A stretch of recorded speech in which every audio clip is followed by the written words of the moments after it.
सदा बालरूपापि विघ्नाद्रिहन्त्रि महातन्त्रि वक्त्रापि पञ्चास्य मान्य विधीन्द्रादिमृग्या गणेशा विदामि विधत्तां श्रियं कापि कल्याणमूर्ति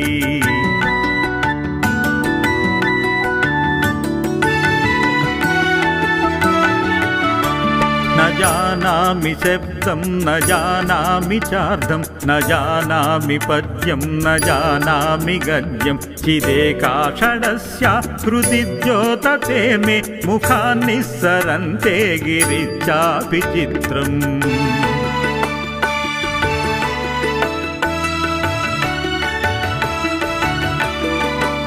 मयूराधिरूढं महावाक्यगूढं मनोहारिदेहं महच्चित्तगेहं महीदेवदेवं महावेद